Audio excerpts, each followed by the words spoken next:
بسم الله الرحمن الرحيم والحمد لله رب العالمين والصلاة والسلام على رسول الله. Assalamu alaikum, si Zidane, c'est moi qui vous remercie pour cette interview, pour m'avoir donné cette occasion de m'adresser à votre audience d'Algérie Network et par là à tous les francophones qui s'intéressent à la question algérienne. Vous me posez une question un peu personnelle, comme vous l'avez dit d'ailleurs. C'était sur ma vie scientifique et sur ma vie sociale, etc. Concernant la question sur ma vie scientifique, avant de répondre directement à votre question, je profite de cette occasion pour adresser un sujet qui m'est à cœur, vraiment. Il a été, comme vous le savez, les islamistes ont toujours été considérés par une certaine média et par certains milieux comme étant des va-nu-pieds, des vauriens, alors que nous avons vu récemment, au lendemain du printemps arabe, tous ces islamistes qui ont été élus par le peuple, une fois que leur peuple ont trouvé leur indépendance, de choisir librement leurs responsables, de choisir librement ceux qui pensent qu'ils pourront gérer les affaires de leur pays. Je pense en Tunisie, à mon ami, son excellence, le premier ministre de Tunisie, c'est Hamadi Jbeili. C'est un scientifique, c'est un homme de science, c'est un universitaire, c'est un intellectuel. Toute l'équipe dirigeante du parti Ennahda, parti qui a été plébiscité par la majorité du peuple tunisien. Ils sont tous des universitaires, des intellectuels, des hommes de science, des hommes de lettres. Nous avons aussi au Maroc, nous avons vu le nouveau gouvernement de mon ami, son excellence le premier ministre, c'est Abdelilah Ben Kiran, c'est un physicien. Et toute l'équipe dirigeante du Parti pour la justice et le développement au Maroc sont des intellectuels, des universitaires. Nous avons aussi, avant eux, en Malaisie, mon ami, c'est Anwar Ibrahim, l'ex-premier ministre, vice-premier ministre de Malaisie, et toute sa formation, le ABIM. Ils sont tous des intellectuels, des universitaires, des hommes de lettres, des hommes de science. Et nous avons aussi le AK Parti en Turquie, mon ami, son excellence, le président Abdullah Gül, c'est un économiste. Vous avez toute l'équipe dirigeante du AK Parti, c'est des universitaires. L'actuel ministre des Affaires étrangères et jusqu'à maintenant un professeur d'université en Turquie. Donc, et avant tout ce monde-là, nous avons pu en Algérie, il y a 20 ans de ça, nous les islamistes, et je parlerai en notre propre groupe, Al-Bina Al-Hadari, ou l'édification civilisationnelle, ou le renouveau civilisationnel. Donc, nous avons pu, au sein du Front islamique du salut, allier beaucoup, plusieurs intellectuels, universitaires, hommes de sciences, hommes de lettres. Vous n'avez qu'à aller étudier la liste des candidats, la liste de ceux qui ont été élus au premier tour des élections parlementaires de décembre 1991. Liste du fils que certains appelaient des va-nu-pieds et des vauriens. Tous les candidats, la grande majorité des candidats avaient un minimum de licence universitaire. Les 2/3 de ceux qui ont été élus en décembre 1991 sur la liste du Front islamique du salut, c'était des intellectuels, des universitaires qui avaient des docteurs d'État, des docteurs de 3e cycle. Donc, il est temps peut-être pour nos amis francophones qui s'intéressent à l'Algérie, qu'ils comprennent qu'il est temps de revoir tous ces mythes au sujet du mouvement islamique algérien, du mouvement islamique en général. Ce n'est pas un mouvement homogène. Chaque pays a ses propres spécificités. Mais la spécificité qui regroupe tous ces mouvements islamiques à travers le monde arabe et le monde musulman, c'est que, contrairement à d'autres mouvements, le mouvement islamique a pu attirer au sein de son élite, de ses équipes dirigeantes, une grande majorité d'intellectuels, d'universitaires, d'hommes de sciences, d'hommes de lettres. Et nous savons très bien que pour gérer les affaires d'un pays, on a besoin d'une certaine élite, une élite intellectuelle. Et c'est ce qu'on a pu, il y a 20 ans en Algérie, lorsqu'on s'est engagé dans la lutte pour le pouvoir. Oui, en tant que mouvement appartenant au mouvement islamique, nous présentions comme une alternative à cette équipe qui existe jusqu'à maintenant en Algérie, qui s'est accaparé le pouvoir par la force. Nous voulions le changement pacifique par le biais des élections, par le biais d'un processus démocratique. Donc nous étions capables de gérer les affaires de l'État. Nous étions capables en tant que mouvement de prendre en charge, si le peuple nous avait élus, et il nous a élus, pour gérer les affaires de l'État. Aujourd'hui aussi, nous sommes capables, nous sommes prêts à prendre la responsabilité de l'État algérien. Nous avons vu durant ces 20 dernières années, que s'est-il passé en Algérie? Le pouvoir en place à Algérie, le pouvoir putschiste, ceux qui se sont opposés au choix du peuple et qui ont pris le pouvoir par la force en 1992, en janvier 1992, ont failli à établir un état de droit, ont failli à établir un état en Algérie. C'est un fiasco total. Nous disons, nous sommes là en tant que parti, en tant que mouvement islamique. Nous sommes prêts, nous avons une élite intellectuelle, universitaire, qui est très proche du peuple et qui connaît ce peuple, qui connaît les aspirations de ce peuple et qui sera en mesure, Inch'Allah, pour répondre à ces aspirations du peuple algérien dans sa diversité. Donc, ceci étant dit, je vous remercie pour d'avoir donné cette occasion d'adresser cette question-là. Et c'était une mise au point pour faire remarquer aux partenaires de l'Algérie, aux francophones qui s'intéressent à l'Algérie, qu'ils ne doivent pas avoir peur d'une alternative en Algérie. Qu'il y a des intellectuels islamistes, oui, ça existe. Donc, concernant maintenant ma vie personnelle, ma vie scientifique personnelle, vous savez, dire peut-être, je vous remercie pour votre introduction généreuse, mais brillante. Il y a beaucoup de gens qui sont meilleurs que moi. Il y a beaucoup d'universitaires algériens qui sont. Je voudrais vous dire une chose. Laissez-moi peut-être vous raconter une anecdote. Cela permettra de me faire comprendre peut-être que je ne voudrais pas détailler un peu trop sur ma personne. Parce que n'oubliez pas que je suis encore parmi ceux qui sont engagés fermement en opposition au pouvoir en place à Alger.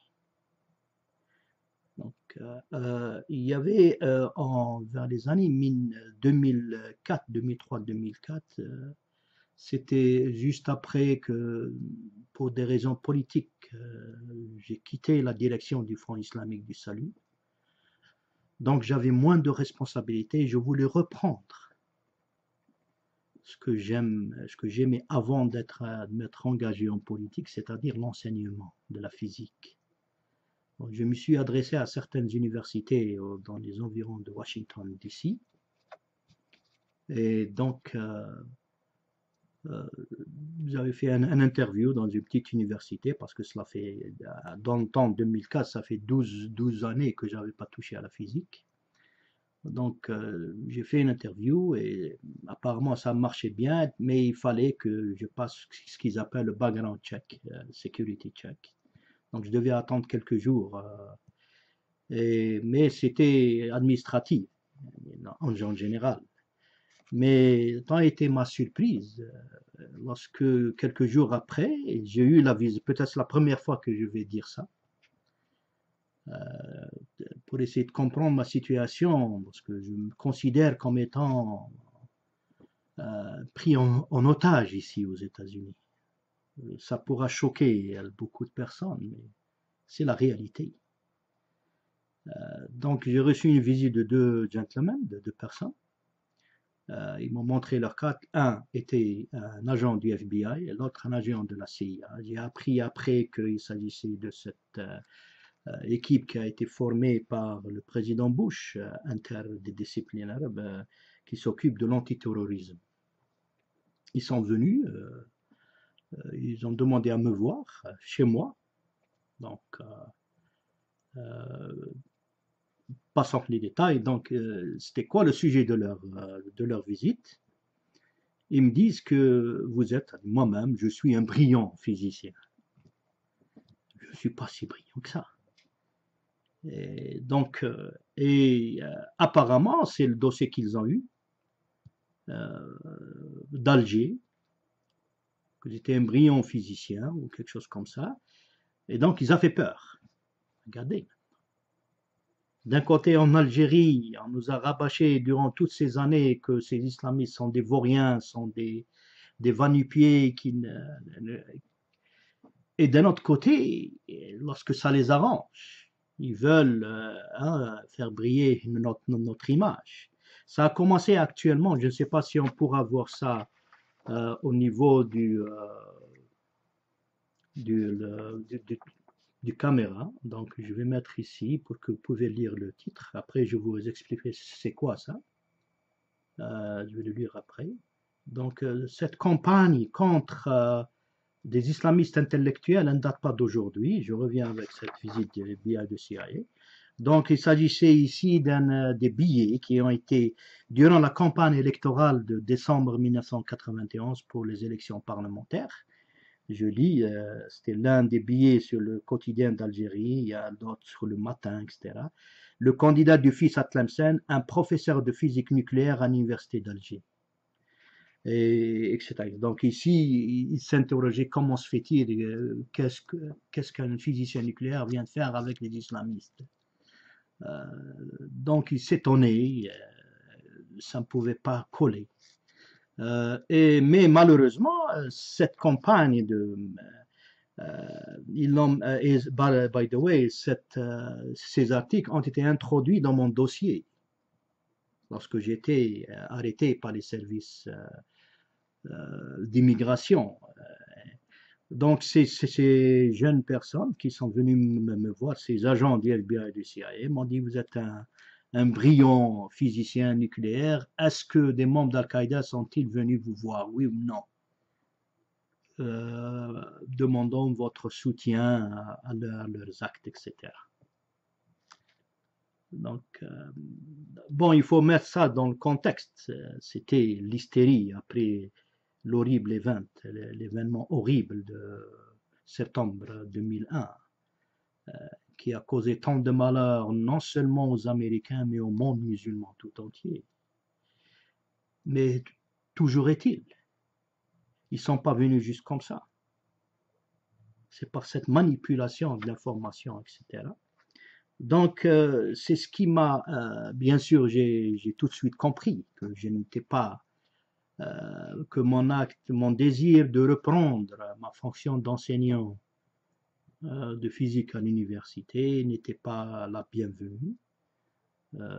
Donc, j'ai arrêté, je n'ai plus demandé, malheureusement. Donc, vous m'allez m'excuser si je ne m'étale pas sur ma carrière scientifique, sur ma vie scientifique. Ma vie scientifique s'est arrêtée après le coup d'État de janvier 92 parce que depuis je suis full-time à temps plein dans la politique. Mais disons que grosso modo, j'étais intéressé par la physique depuis la seconde. Au lycée, nous avons eu la chance d'avoir un bon prof de physique. Et c'est d'ailleurs par le biais, ceux qui s'étendent, comment se fait-il qu'un islamiste s'intéresse à la science? Je dirais franchement, j'étais un jeune, un très jeune, à l'âge de 16 ans, quelque chose comme ça. Euh, j'ai commencé à m'intéresser à la religion par le biais de la physique. C'est ce qui m'a poussé, ce qui m'a fait intérêt, m'a poussé à avoir cet intérêt à notre islam et à Dieu. Donc, c'est à partir de ça que mais ce que j'ai fait après, peut-être que dans d'autres occasions, on pourra, parce que, comme je l'ai dit, j'aimerais pas reprendre cette polémique. Mais toujours est-il que pour nous, avoir des hommes de science, des hommes de lettres, c'est très important. Un pays sans université est un pays qui n'a pas d'avenir. Donc,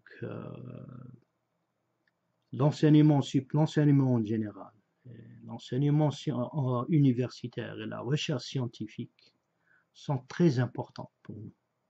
Ça fait partie de notre programme politique dans le futur. Que l'un des départements qui aura beaucoup plus d'importance pour nous, c'est l'éducation en général, l'enseignement supérieur et la recherche scientifique. Donc c'était ça pour la question de mon éducation scientifique. Concernant l'éducation extracurriculaire, comme vous dites, culturelle, ma culture universelle, évidemment ça, en parallèle de mes études, disons, classiques au niveau dans l'école algérienne, nous avions vu le régime autoritaire que subit le peuple algérien. J'ai eu une éducation en parallèle dans le cadre du mouvement que j'ai rejoint, que j'avais à peine 18-19 ans. C'est Al-Bina al-Hadari, Harakat Bina al-Hadari, or l'édification civilisationnelle. Là, nous avons eu une éducation, oui, effectivement, une éducation religieuse. Et donc, ce que nous avions bon au début, c'était essayer de comprendre les textes religieux par certains mufassirin reconnus, comme Ibn Kathir, Tabari, etc. Mais aussi ce qu'on a pu récoller, le Majalis Tafkir of Sheikh Ben Badis, of Jami'at al-Ulama. Nous avons aussi العقائد الإسلامية نتاع الشيخ ابن بديس كذلك aussi. Donc ça pour ce qui concerne les fondements, la base de comment comprendre nos textes, parce que le plus grand défi pour un renouveau civilisationnel, c'est comment comprendre les textes religieux et comment pouvoir extraire استنباط الأحكام من النصوص الشرعية واستقراء الواقع. C'est comment faire cette combinaison entre, si je puis dire, entre notre interprétation des textes, une interprétation actuelle des textes religieux qui nous permettent de trouver des solutions aux problèmes que nous that we face nowadays, des problèmes que nous avons aujourd'hui, et comment aussi cette compréhension des textes religieux, le Coran, un de Sunnah of Rasulullah sallallahu alayhi wa sallam, comment cela nous permettra de comprendre et comment réagir avec la réalité d'aujourd'hui. Et c'est ce qui fait peut-être la spécificité de notre mouvement Al-Bina al-Hadari. Donc ça nous a permis, donc cette éducation m'a permis, on a eu aussi donc cette istinbat al-ahkam et comment on comprend les textes, parce que pour nous, si je m'étale un peu sur ce point-là, parce que je pense que c'est intéressant, c'est ça concerne cette nouvelle génération. C'est comment comprendre ça. Il faut comprendre que pour nous, en tant que musulmans, le Coran, c'est le dernier texte révélé par Dieu à l'être humain. Donc c'est le dernier message. Et Dieu connaît bien, puisqu'il est notre créateur, si nous croyons que c'est notre créateur, il connaît très bien que nous allons nous développer en tant qu'être humain. La vie de l'être humain il y a 14 siècles durant Muhammad sallallahu alayhi wa sallam n'est pas la même vie que nous vivons aujourd'hui.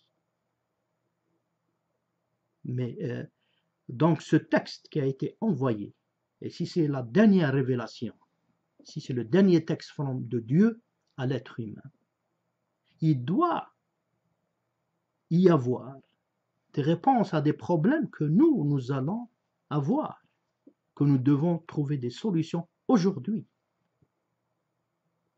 Dans notre vie qui est plus compliquée qu'il y a 14 siècles. Et c'est le même texte qui, des générations qui viendront après nous, devront y trouver des solutions à leurs problèmes. Le texte ne change pas, c'est le texte final. Donc c'est l'interprétation du texte qui doit changer. C'est l'interprétation des textes qui doit s'accommoder à la nouvelle situation. Et c'est ça le mu'jiz du Coran. C'est al-Zahir al-Qur'aniyya comme Malik bin Nabi, mon maître Malik bin Nabi rahmatullah alayh, disait dans son livre Zahir al-Qur'aniyya, le phénomène coranique, c'est cette habilité à s'adapter aux nouvelles situations. Donc c'est notre compréhension des textes religieux. Et aussi concernant la sunna of Rasulullah sallallahu alayhi wa sallam, qui a été tellement violée, les gens n'arrivent pas à comprendre le but, al-maqsad, al-maqasid, al-sunna al-nabawiyya, comme ils n'arrivent pas à comprendre al-maqasid al-sharia al-samha. Donc, notre école al-Bina al-Hadari m'a permis de comprendre tout ça en étudiant usul al-fiqh, en étudiant le fiqh al-muqaran, en étudiant al-maqasid al-sharia. Ça m'a permis d'avoir cette partie d'éducation dont j'ai trouvé après dans mes activités comme celles des activités politiques. Il y a eu enfin le fikr al-tarbawi aussi. Nous avons aussi dans cette al-Bina al-Hadari étudié certains du côté ce qu'on appelle le fikr, la pensée islamique. Essayer d'apprendre comment réfléchir, comment penser. C'est très important. Les gens maintenant, c'est pour ça que nous, dans l'Afrique du Nord, parmi les fuqaha, on se classe parmi le fiqh al-maqasidi, ou le madrasa al-maqasidiyya. Ceux qui essaient de comprendre les choses, comprendre le fond des choses. Non pas le texte lui-même, mais essayer de comprendre quel était le but derrière ce texte. C'est le seul moyen. Donc, et aussi l'histoire est très importante. Comme par exemple le Khaldoun, le Muqaddima, comme par exemple le Mawardi, l'Ahkam al-Sultaniyya concernant la politique. We have also Adab al-Dunya wad-Din. Donc, toute cette littérature, ça nous a formés, ça nous a préparés, comme vous dites vraiment, à avoir cette culture universelle aussi. Et bien sûr, il y avait dans notre éducation, il y avait aussi certains écrivains européens, écrivains occidentaux, comme Arnaud Toynbee, etc. Donc, ça, c'est pour la première question concernant ma vie scientifique. Parce que j'avais pris des notes parce que vous avez posé 4 questions sur cette premier thème. Donc j'avais pris certaines notes concernant ma vie sociale. Donc j'avais écrit vos questions là. Votre vie concernant ma vie sociale, comme je vous ai dit, premièrement, je ne peux pas, vu la situation personnelle, cette situation ici, je ne peux pas exercer ma fonction que j'aime celle d'enseignant. Donc, euh, tout mon temps est réservé à la politique dans toutes ses dimensions. Je dis bien dans toutes ces dimensions parce que la politique, ce n'est pas uniquement l'action partisane. Il y a aussi essayer d'avoir une certaine action concernant essayer de faire comprendre aux gens vos idées politiques. Et c'est ce qu'ils appellent ici aux États-Unis le système du lobby, mais dans le bon sens. Essayer de contrecarrer cette propagande du pouvoir en place à Alger. Donc, c'est comme ça que je passe pratiquement tout mon temps. C'est toujours en politique ou bien les activités qui sont concernant à participer à des conférences, à des débats, contacter les membres du Congrès, etc. Et aussi, j'ai mes propres activités avec la communauté musulmane locale ici, parce que et ça, nous avons pu organiser une certaine NGO, Non-for-Profit Organization, concernant l'éducation, parce que je m'intéresse beaucoup à l'éducation. Mais ça, c'est en tant que volontaire. Maintenant, vous dites que comment trouvez-vous ce magnifique pays et avec ses contradictions. Effectivement, je ne peux pas nier que depuis que je suis venu ici pour la première fois en décembre 1979 en tant qu'étudiant, j'avais une bourse algérienne. Et cette bourse, c'est pas la bourse du pouvoir en place à Alger, parce qu'ils ont tendance à dire on leur a donné l'argent et maintenant ils sont contre nous. C'est l'argent du peuple. Cet argent-là, c'est le peuple. Ça appartient au peuple. Donc c'est normal. Nous devons insister sur la gratuité de l'enseignement en Algérie. On doit continuer ça.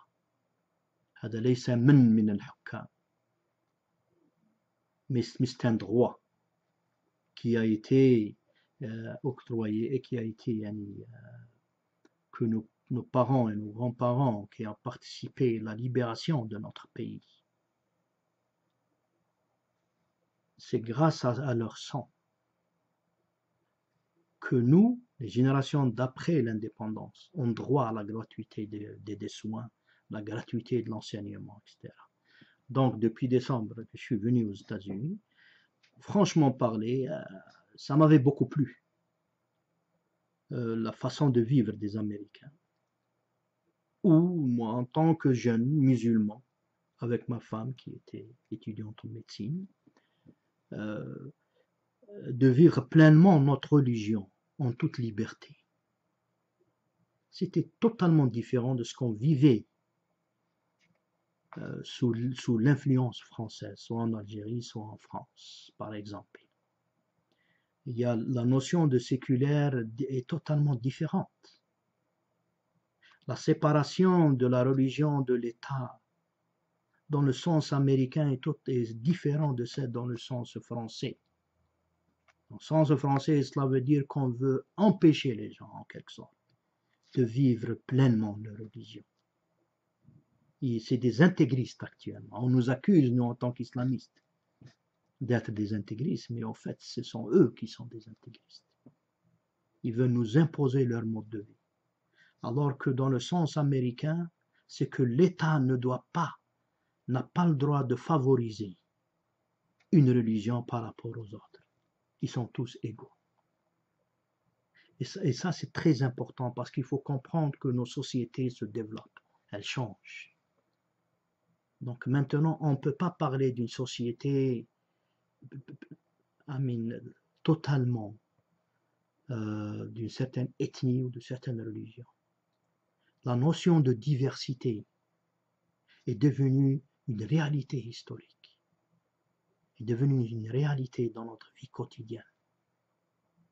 Et ainsi, les gens doivent accepter leurs différences. Les gens doivent vivre pleinement le mode de vie qu'ils ont choisi.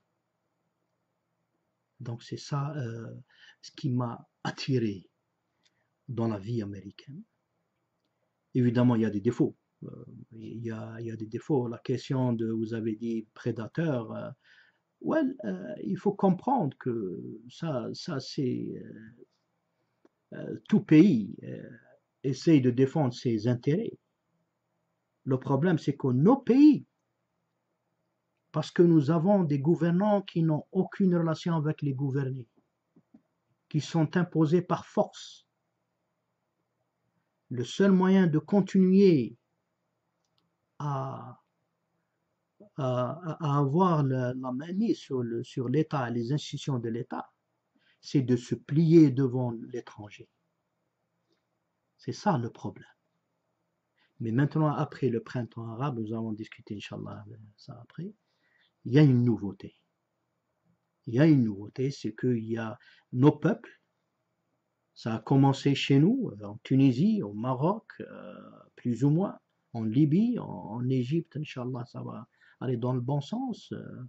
Au Yémen, et Inch'Allah, les choses s'amélioreront en Syrie, et partout dans le monde arabe et le monde musulman, les peuples sont en train de petit à petit recouvrir leurs droits naturels, leurs basic human rights. C'est quelque chose d'élémentaire. C'est un droit humain que de choisir librement l'autorité politique et les gens qui vont diriger nos pays. Les peuples ont le droit de choisir librement.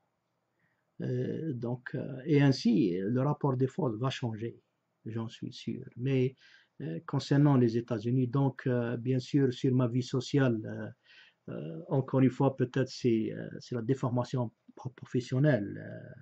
Il ne faut pas oublier que je suis l'ennemi numéro 1 du pouvoir en place à Alger, peut-être apparemment, parce qu'il s'obstine jusqu'à maintenant à m'empêcher de rentrer au pays. Et il s'obstine jusqu'à maintenant d'essayer d'essayer de me localiser. Donc, j'ai une vie qui n'est pas facile.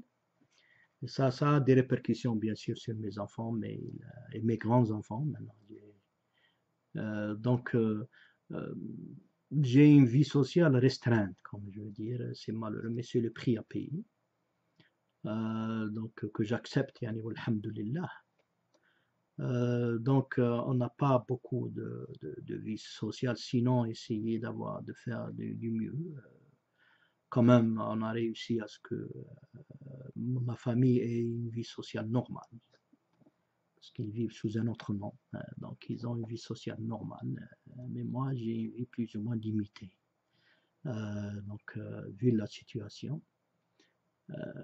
Pour les États-Unis, la question politique, peut-être qu'on reprendra ça dans les questions qui viendront. Parce qu'il y a aussi, il faut pas. Il y a une chose que j'aimerais bien sûr, je sors du coq à l'âne, mais vous m'excusez de cette première vidéo. Il faut comprendre que ce qui s'est passé en septembre 2001 a été horrible. C'était un choc pour les États-Unis. Et c'était bien sûr qu'il y avait des conséquences horribles pour le monde musulman aussi. Et pour les musulmans américains. Je ne parle pas des immigrés, mais de ceux qui sont de naissance et qui sont de père en fils, mais américains musulmans. Ça a été une réaction néfaste de l'administration Bush, qui a agi d'une manière horrible aussi. Ça a coûté cher à la communauté musulmane. Donc il y avait toute une hystérie. Ils ont créé toute cette hystérie autour. Le président Obama, lorsqu'il est venu, il a promis de changer un peu la situation. Il a réussi plus ou moins. Les choses s'améliorent un peu. Et il ne faut pas oublier qu'il avait promis qu'il basera ses relations internationales sur le respect mutuel et les intérêts mutuels des pays. Nous demandons qu'il y ait les intérêts non seulement mutuels, mais égaux.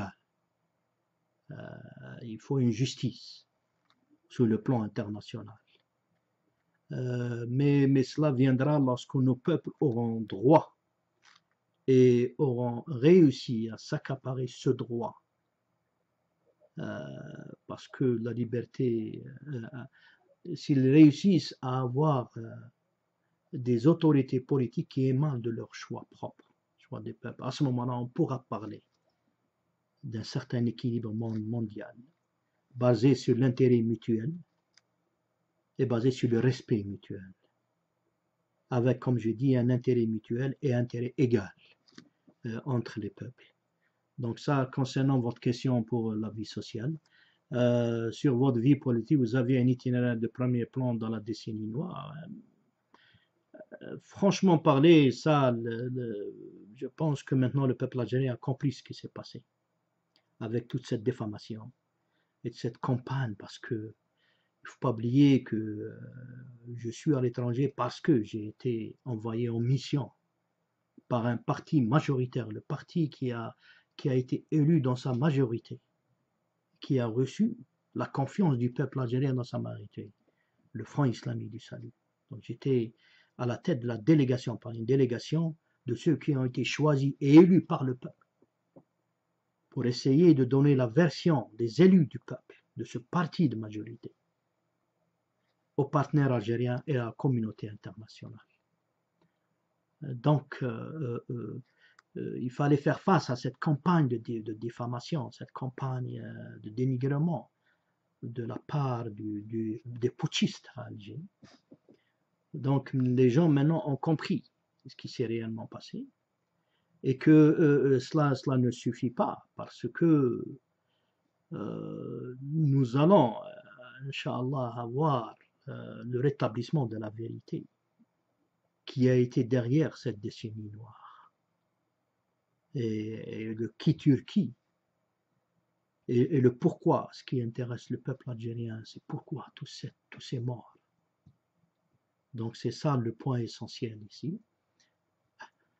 Oui, c'est vrai que j'avais demandé à ce que je retourne en Algérie juste récemment. Et ça, comme vous dites, ça a semé de la panique dans le sérail et ses domestiques. Il faut rappeler que nous avons lancé en juin 2011 un mémorandum, une initiative appelant tous les courants idéologiques et politiques algériens à œuvrer ensemble pour et ça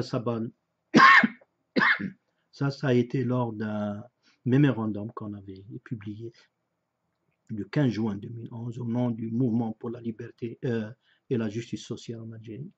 Nous avons appelé pour une plateforme concernant les fondements du futur système politique algérien, et que j'étais prêt à rentrer en Algérie, et essayer de participer, et dans le cadre de ce printemps arabe, à un changement pacifique. Et nous avons fait appel même au régime en place à Alger. S'ils voulaient vraiment qu'il y ait un changement du système politique algérien, et s'ils ont compris qu'ils ont failli à leur tâche, que ils n'ont pas réussi. Ils nous ont empêchés en tant qu'élus du peuple algérien. On nous a empêchés en janvier 92 de gérer les affaires du pays. Il ne faut pas oublier que l'Algérie était bankrupt en octobre 88. 25 ans de régime de parti unique et du système socialiste et communiste, etc., ils avaient échoué. Donc le peuple a voté pour une alternative, pacifiquement. Des putschistes se sont intervenus, ils nous ont empêchés. Qu'ont-ils fait durant tous ces 20 ans? Donc c'était un échec. Il faut qu'ils assument, qu'ils acceptent leur échec. Accepter l'échec, cela ne veut pas dire essayer de trouver d'autres solutions. Laisser la place aux autres. Il n'y a que cette semaine,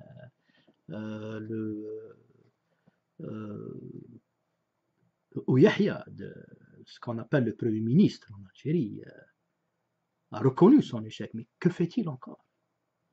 Donc il est temps que ces gens-là laissent la place aux autres. Nous voulons faire ça pacifiquement, c'est pour ça qu'on a proposé ce mémorandum, et nous étions prêts à engager dans un débat national autour de certaines questions.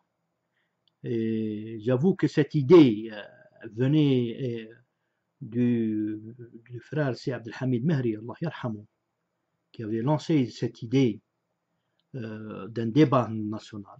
Donc nous avons, suite à son appel, nous avons élaboré un mémorandum où de notre part, en tant que participants à la scène politique algérienne, en étant membre de cette société, nous avons proposé certains points pour le débat national, comme la question du pourquoi du changement, la question des éléments constitutifs de l'identité algérienne, comme la question de la religion et de l'État, comme la question du processus démocratique, et enfin comme la question de la transition. Donc ces points-là, mais malheureusement, le pouvoir en place à Alger refuse toujours de nous permettre de revenir au pays. Donc, une petite, lorsque vous avez, dans votre question-là, vous avez dit que vous avez demandé, si j'ai bien écrit votre question, vous avez même demandé un jugement public. Actuellement, ce que nous demandons, c'est le rétablissement de la vérité. On ne peut pas tourner la page du passé sans le rétablissement de la vérité sur tous les crimes commis en Algérie. Mais bien sûr, cela doit se faire dans un état de droit. On ne voudrait pas ça à la télé ou au public. Ou donc, notre but essentiel, c'est que il faut qu'il y ait le rétablissement de la vérité pour qu'il y ait une véritable réconciliation nationale et pour qu'il y ait un pansement de nos blessures. Il y a eu des crimes horribles en Algérie. On ne peut pas faire un référendum sur ces crimes horribles en Algérie. Dire que, comme il a été fait, ils ont mal utilisé la notion de la réconciliation nationale. Ils l'ont tourné comme un acte d'impunité. Faire un référendum, les familles des victimes sont minoritaires, mais ils existent. Il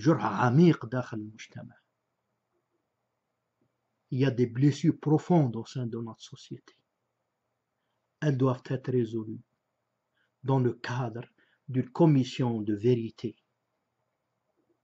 Et dans ce cadre-là, nous sommes prêts à participer. Et nous sommes sûrs que nous avons. Donc, c'est ça le but essentiel. Et il y avait aussi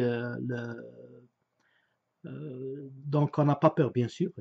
Vous l'avez bien dit, on n'avait pas peur de la vérité. C'est ceux qui ont quelque chose à cacher qu'ils ont peur d'un tel processus. Tous les pays qui sont passés en conflit, qui ont eu ces conflits-là, ont dû aller vers ce processus, healing process, ce processus pour rétablir, pour penser les blessures. Le peuple algérien a le droit pour qu'il y ait un véritable rétablissement de la vérité. Finalement, votre quatrième question, pourquoi vous occupez toujours de la vie politique Wallahi, c'est un choix. C'est un choix. Une fois que j'ai accepté de représenter mon district à Tlemcen au Parlement, donc j'avais pris cette décision de m'engager dans la vie politique, bien que je ne me franchement, je ne me voyais pas dans le milieu politique. Mais c'est donc pourquoi je continue? Parce que il y a un travail qui a été inachevé. Il y a eu un coup d'État en janvier 92 et les mêmes gens qui ont fait ce coup d'État sont toujours au pouvoir à Alger. Il y a les marionnettes, je m'excuse du mot, et ceux qui ont été utilisés comme une façade civile. mais les véritables détenteurs du pouvoir à Alger sont toujours les mêmes. Et ces mêmes personnes qui s'opposent à tout changement en Algérie et qui s'entêtent à rester au pouvoir et à s'accaparer toutes ces richesses. Au moment où la pauvreté en Algérie, voyez le degré de la pauvreté, voyez ce qui se passe réellement dans notre société. Donc c'est par devoir que je me vois de continuer jusqu'à ce que notre peuple pourra choisir librement son autorité politique. Vous avez dit une chose dans votre question qui m'a un peu vraiment touché, que ce peuple qui veut vous emmener au bûcher. Je comprends votre question, mais cela, je pense qu'elle est basée sur des informations fausses. Je suis prêt à affronter mon peuple parce que je connais mon peuple. Et je connais que mon peuple connaît la vérité. Donc, je n'ai pas peur de la vérité. Ça, je termine cette première partie de notre interview en lançant ce défi au pouvoir en place à Alger. Et tous ceux qui continuent à rabâcher ces contre-vérités, qu'ils m'octroient un passeport algérien afin que je retourne au pays. Et je suis prêt. Et qu'ils laissent le peuple choisir librement son autorité politique. Et on verra à ce moment-là qui sera amené au bûcher. Donc, mon frère Zidane, nous sommes issus du peuple, nous connaissons notre peuple. Le peuple connaît bien. Il nous a élus en connaissance de cause et nous sommes restés fidèles au choix du peuple. Mais la question qui reste vraiment dans l'enjeu, c'est que ce retour au pays est essentiel. Et je demande à tous les intellectuels, tous ceux qui peuvent participer à un changement pacifique en Algérie de retourner au pays. Retournons ensemble. Essayons de nous imposer sur le terrain. Et ainsi participer à ce qu'il y ait un changement pacifique, réel et graduel. En commençant par ce débat national. Essayons de tous participer dans notre pays à ce débat national sur le fondement du futur État algérien. Et merci pour cette première question. Et je m'excuse si je m'étais un peu étalé. Et j'attends votre deuxième question. Merci.